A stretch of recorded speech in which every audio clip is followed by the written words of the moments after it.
Hello and welcome back to Ask Master with Aaliyah. I'm your host, Nooru, and in the left-hand corner is Master Shri Akarshana. Namaste. And today we have a very, very special guest with us who is Rebecca G from India. Namaste. Now, quick introduction to Rebecca G. She is going to be the CEO for IamCreator in India. And she already does a lot of our events there. And she's also a disciple of Master, Grandmaster.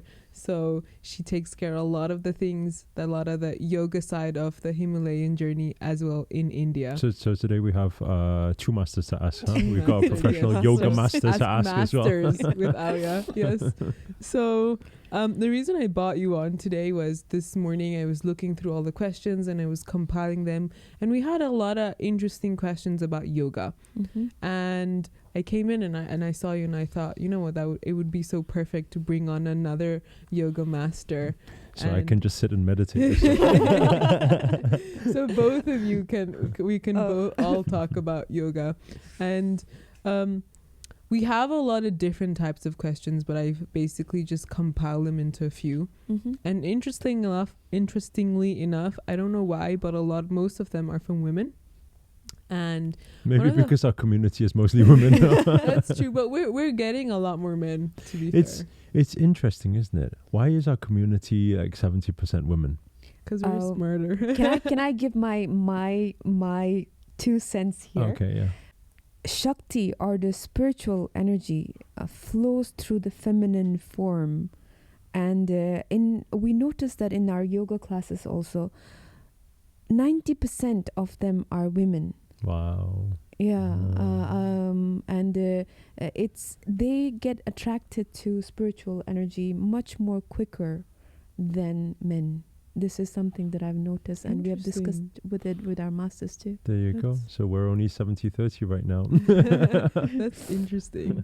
So it's a good thing. It's a good thing. It's a really good thing. Yeah. So a lot of people basically, when they go onto the Creator Circle call, we start off with yoga. And obviously we start off with Himalayan yoga.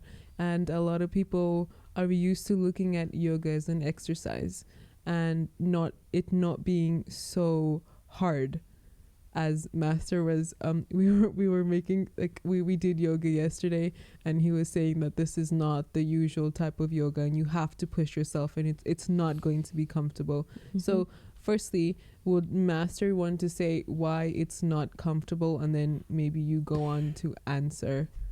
Well, actually, I think it was actually Grandmaster when he was sharing, and it's very true fact, is saying, I mean, for everybody who's listening and practice yoga out there, my question to you is, what asanas do you usually practice? Because for most people, they practice all the ones that they're good at, the ones that they enjoy. That's why people enjoy yoga, right? They're like, oh, I love yoga because it feels good. So that is for a particular purpose. So that's saying, okay, I'm trying to get rid of stress and I want to relax right now. But if it's for a special purpose of saying, hey, I want to build myself up right now, or I want to become stronger, or I want to receive special powers, or I want to build on some mindset, then it's important not to practice the ones that you're good at, it's to practice the ones that you are not so good at, which is obviously uncomfortable. So some people, they'll look at it and say, I don't like this type of yoga, you know? But actually, that actually reflects in life, because that's also saying, I don't like growth.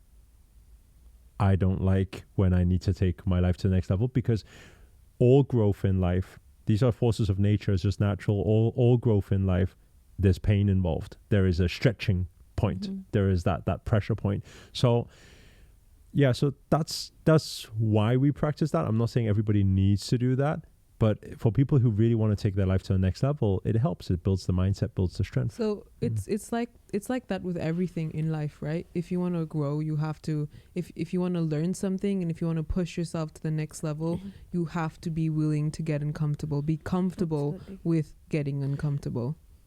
Enjoy the process. Yeah. Enjoy the process of growth. Like for me, I enjoy, like, you put your arms in a. I mean, Rebecca always puts us in very odd positions, you know. But putting those in odd positions and you're shaking at the same time, and you're like, and then Rebecca's like, yeah, just relax there, and you're like, you know. But those, it's about saying, okay, I'm there, and also respecting I'm here for this reason of growth. So actually, I should be very grateful I'm even able to be breathing and experience this right now, you know? So I think with that type of attitude, it builds up our mindset to actually do bigger things in life. Yeah. Mhm. Absolutely, absolutely. Mm-hmm. Yeah, like doing yoga yesterday, I think I had joined again after so long because I've been traveling back and forth, and now we're doing it in office times. So it was the hardest part of my day, but it was the most enjoyable, you know, because there's lots of different areas that you push yourself. You push yourself mentally, you push yourself emotionally, but yoga is an all-round experience. It's mind, body, soul. You're pushing everything all together at the same time, and every session you push yourself and you come out the other side and you feel better already, you know. So what would you say to people who are saying that this yoga that you do on the CC Plus called the Himalayan yoga, it's too hard and I need some beginner yoga to get started with it?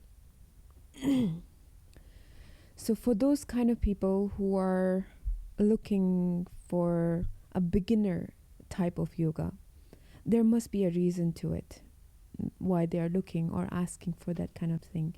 There could be actual physical problems that they may not be able to do certain things, or they are scared. There are few reasons that could lead to asking that kind of question. So if there is an actual physical problem that you're really, really unable to do it, I recommend that it's something that you have to find a coach to actually help you, a teacher to actually help you to get to the point of where you're able to do. However, if you're just scared of doing things, then you have to stop being scared, but that's not easy. I call it, when I teach my students, I call it, I frame them in such a way that, look at it differently. It's like a mini breakthrough. I call it a mini breakthrough. Why? Because you start with something that you are scared of, and you gradually progress, and then you achieve it in maybe, say, a week, maybe 2 weeks, depending on your physical ability. And then suddenly you achieve it. Then something happens to your mindset, and that says that you were not able to achieve it, and then you are able to achieve it. Something, a new connection, a new programming happens there.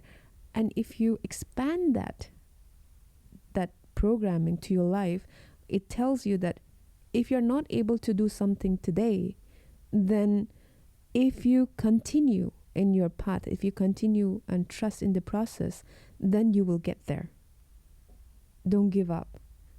Proceed till 100% until you have achieved it. That's beautiful. Yeah. It's very beautiful, the way you put it. So one thing I would say to a lot of people who are trying the new type of yoga or the harder type of yoga, and is one thing that I learned from Master yesterday is I was trying to do a headstand and I couldn't get to the front to even balance, and I kept trying to kick and I was there for a while until Master said to me that you need to actually get to the other side and fall so you can actually be okay with falling and know and trust, and then make that connection. Then you'll actually be able to stand up and do the balancing. You need to get over that fear first, you know, and we don't realize it sometimes, or a lot of times we don't realize it, but a lot of the things that we want to do and that we try to do is more just fear, because we are able to do so much more than we think. But once we get past the other side of fear, is a whole new world waiting for us. Absolutely. Yeah.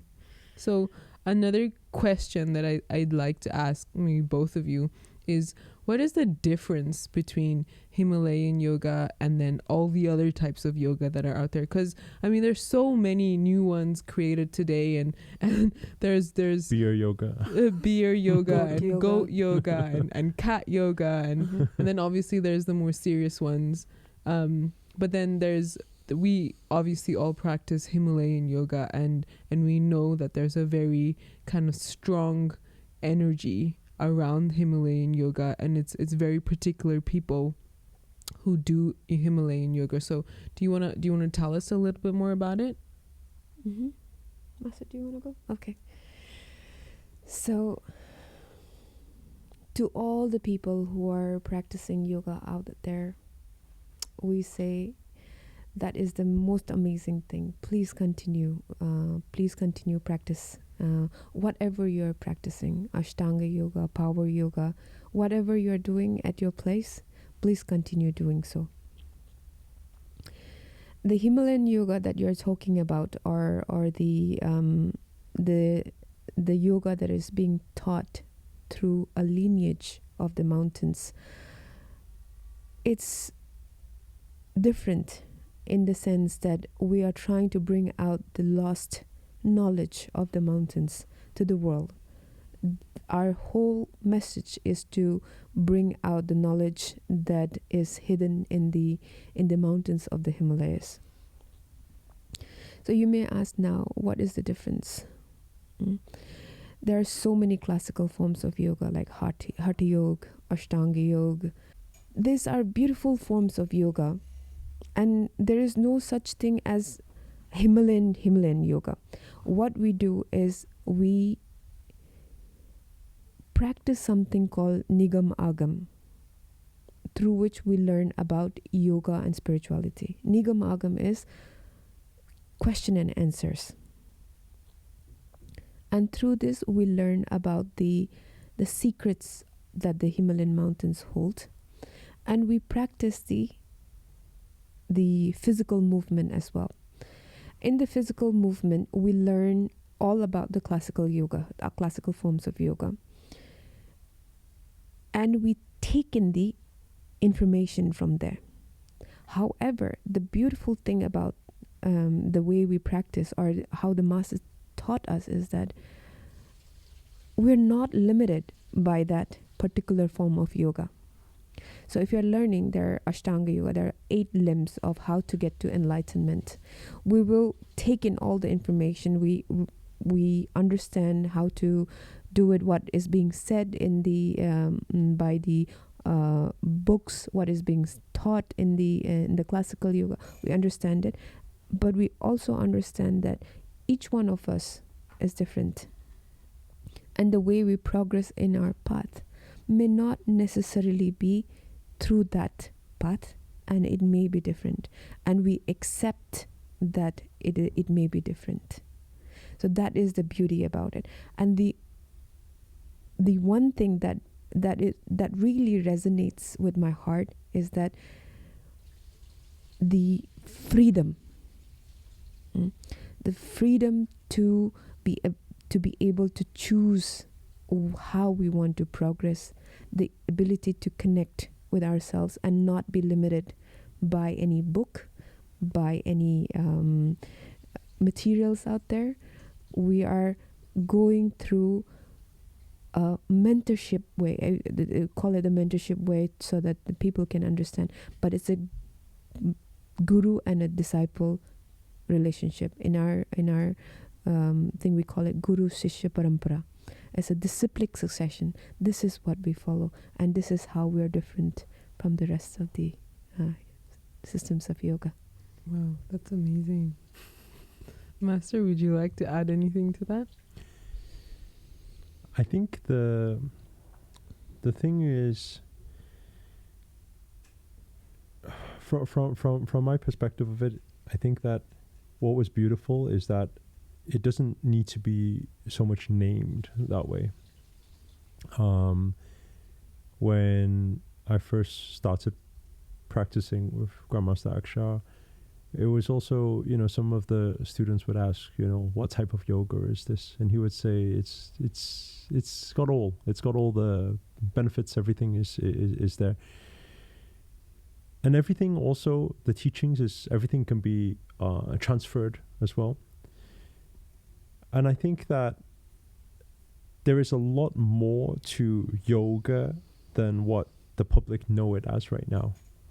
I think that's a key difference of when we are progressing with Master and we're training through that system, is to realize, okay, those who want to lose weight, okay, that will happen, right? In physical practice, that will happen. Those who want to build strength, that will happen. Those who want to build mindset, that will happen.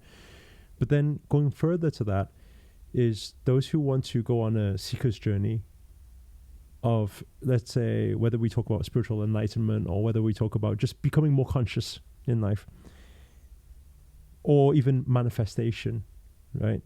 Is that actually there are so many energy points in the body that is allowing the body to be that vessel and allow the energies to channel in a certain way. So actually different asanas, when they are performed, we can look at it as, okay, we're building strength, we're building flexibility, but actually beyond that, there's a lot of different meanings behind that as well. And I think that to the right people who are on the right part of the journey, they will receive those powers and learnings and knowledge in that way. So I think these energies need to be shared with the people who are ready for that, and for that information right now, because it's very powerful energies and it's very powerful knowledge, and with that knowledge, we can build up more stronger leaders to actually make a difference in this world, So I think that's how I see the whole system of what we are doing, and how it's different to just, okay, let's go to class and do some stretching. So obviously there's both male and female that do yoga, but we know that male and female, the anatomy is different. So does it, as in like, is the process different for male and female, or is everyone just going at their own pace? So in our system, it's not different. What the men does, the women also does. What the woman does, the men also does. No segregation. So does it affect any gender differently? So physically, for example, the hip flexors are more open for women, and whereas it's not so much open for men. So, but it doesn't mean that it cannot be opened. It just means that the men have to work a little harder. And on the other hand, women find it difficult to do handstands and anything to do with wrist and shoulder. Women find it difficult, but it doesn't mean that they can't do it. It just means that they take a lot longer than men to achieve that. So we have so each gender has something that they can accomplish better than the other, but all of them have their own kind of things that they struggle with. Yes, absolutely, absolutely. Nice. So there's a lot of health benefits of yoga. There's blood circulation, and it helps with mood, and lots of different things that come up. What is like the main things that you would say, apart from the usual stuff that all of us know, that okay, yoga helps with anxiety, it helps with depression, it helps with breath work, all of that stuff that's out there that everyone can search on Google, and the main things come up. I can actually go through a few. So let's just quickly go through them. So this one here that I found on the Creator Circle, it says it strengthens the body, it helps relax our mind, improves flexibility, helps burn excess fat, mental focus, blood circulations, muscle tone, posture, insomnia. These are things that we find online everywhere that says that yoga helps. What is the things that people don't understand that yoga helps with? Master, would you like to go first? I think that's a very big question, because I think yoga is a way of life. Is the whole thing is not limited to just some physical thing, So I think that For me personally, if I was to say one, then it would be channeling our energies, balancing our energies, and connecting with source. Having that. Then we can talk also about raising our vibrations, and then we can also talk about manifestation. And so all is linked. But I think these things are not so much out there right now. Mm-hmm. Mm-hmm. Absolutely. Is there anything that you would like to add on? Yes. The yoga and spirituality always goes hand in hand. But right now, at the moment, it's more to do with the physical side of it. So sometimes people will just come into class and then they'll ask, "Oh, I have pain in my back. What should I do?" That should not be just the main focus of yoga.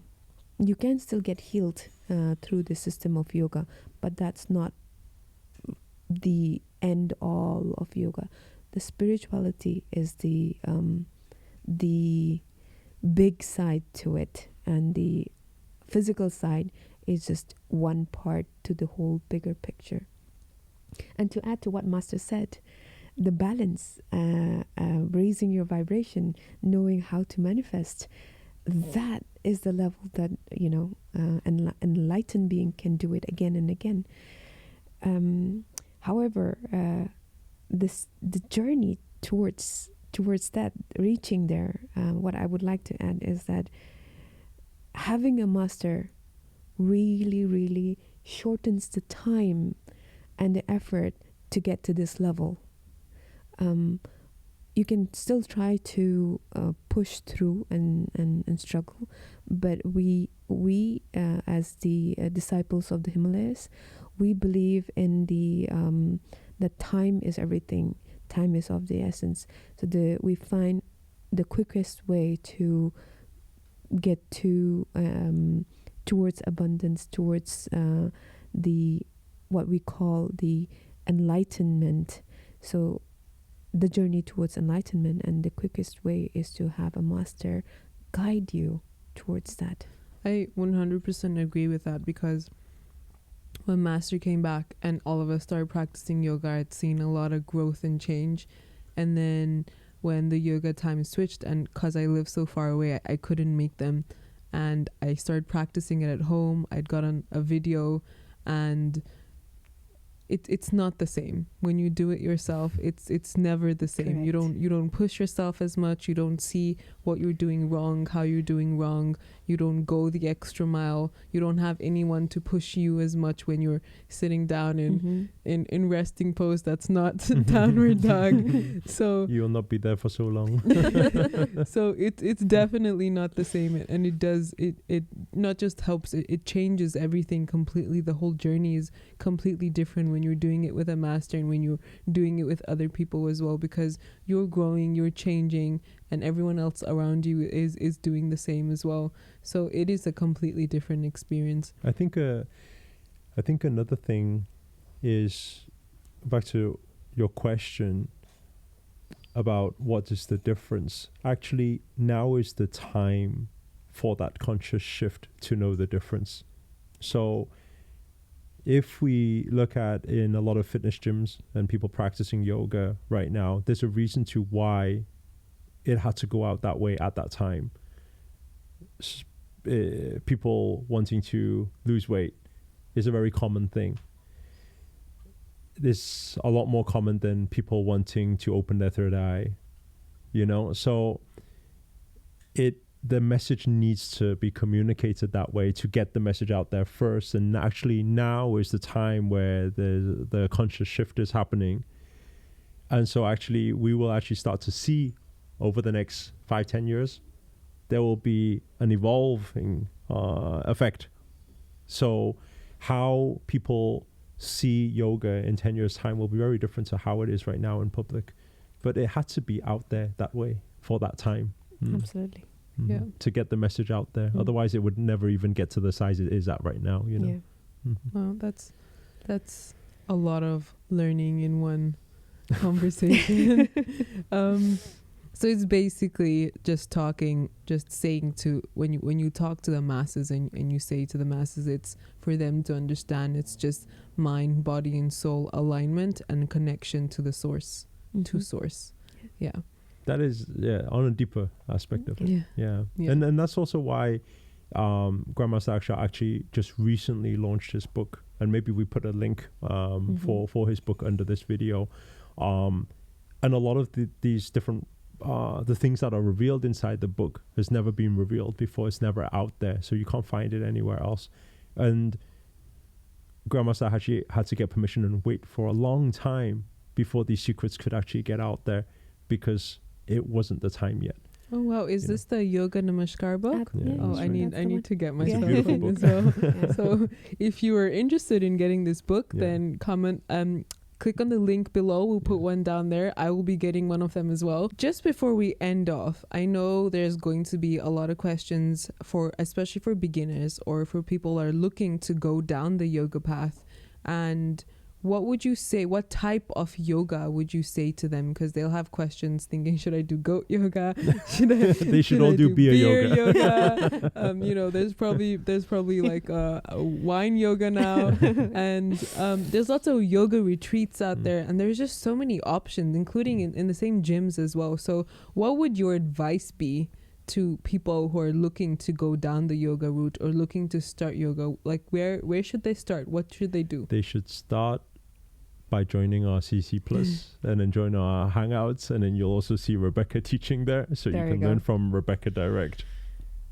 Other than that, you can pay more than CC Plus and go to a class where you'll pay more, and then you'll go and learn beer yoga. So it just clicked to me that for yoga classes, it's like they pay per session or they pay like the whole thing, but our CC Plus is literally $19, and it's not just yoga, it's also the coaching and the training. And now you get it. Now you know. It just clicked about the yoga side as well, because I always said to our team as well that's so crazy that we're doing something like this and we're involved in something so huge and so cheap, But I think actually, what a lot of people actually ask, and it'll be nice for, I think, Rebecca to actually share this, is, what are the differences between the different types of yoga there's so many different names, right? Yes. So what is the difference, and how should people look at what they should practice, So there are different types of yoga there. You will find the in thing right now is aerial yoga. Aerial yoga. Yeah. A lot of people use bricks, use wheel, and there are some classical yogas too, like the Hatha Yoga, Kundalini Yoga, Ashtanga Yoga. They give different information, and the reason they give different information is because they were propagated by different masters. So for example, like what master is teaching now, maybe 2000 years down the line, or maybe 200 years down the line, it can become a creator yoga. Like that, different yogas were formed. For example, Hatha Yoga is one of the oldest or the classical form of yoga, where they say, Hati meaning stubborn. The yogis do not give up. They stay in one position for so long and practice for so long. So like that. And Kundalini Yoga, if you don't know, is part of Hatha Yoga. So there, if I go on and on, it'll take a really long time. But I know time is limited here. Well, maybe we can do a session talking about yoga on the creator circle. Yeah, absolutely. We can do that. I think all the creators would enjoy that as well. Yeah. A lot of it, not a lot of it, all of it, all the forms of yoga comes from the mountains. And because of the way different masters taught it, they named it differently. And they over the period of time, they added a little bit of their personality to it, and that's what it became. But a lot of essence has been included, still is there in the classical forms of yoga. But the innovations that we have right now with the aerial yoga, goat yoga, bear yoga, it's just innovations. You can do it for fun at the moment, but it's if you're a seeker and if you're looking for knowledge and information, that is not going to help you. It's just for the time being to just enjoy the moment. If you're really, really serious, then it's best to learn from the source, because it's not manipulated. It's straight from the source, and you learn it from the source. And I really agree that, joining Creator's Circle for the beginners, just to understand how it's like, just to get we call it a taste. We call it a taste. It's a taste to understand what we are trying to teach, and it gives a lot of value in this Creator Circle. So I highly recommend that you join and understand what I'm talking about and what we are trying to present to the world. And maybe someday when you're ready, then I may be able to take you to the mountains and learn directly from the source. Beautiful. Very beautiful. And also during the Creator Circle Hangout, you'll also be able to see Rebecca there as well. She's been leading some sessions, so I'm sure there'll be many more of those as well. I'm sure there will be. So if you're not part of Creator Circle already, which is really why aren't you? It's free. It's on Facebook. Rebecca G will be coming on there, so watch out for her, and we'll be talking about health and yoga. And if you're not a part of CC Plus, to join our actual yoga sessions and our coaching sessions, again, why aren't you? It's $19, and you're not going to get that price anyway. And it's not just about the sessions we do on the Sundays. We have all the replays for previous sessions as well. Right. So that's in our syllabus, and you can literally go on weeks and weeks from previously and practice as much as you want and learn as much as you want, and it's all there, and you don't have to pay for the previous months.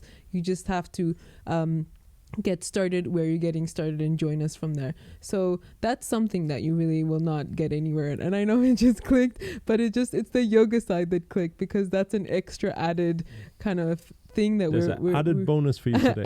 So anyway, guys, it's inside the link in the description. So it's below in the CC. If you want to join a Creator Circle, that's going to be in the link in the description. If you want to join CC Plus, that's going to be the link below as well. And if you are interested in Grandmaster Aksha's new book on yoga, that is also going to be down below. And thank you for joining us today. Thank you. Thank you. Thank you. Thank you, very Rebecca. much. Make sure you like if you enjoyed this video. Comment below. Let us know where you're tuning in from. And of course, if you haven't already, make sure that you subscribe and comment below.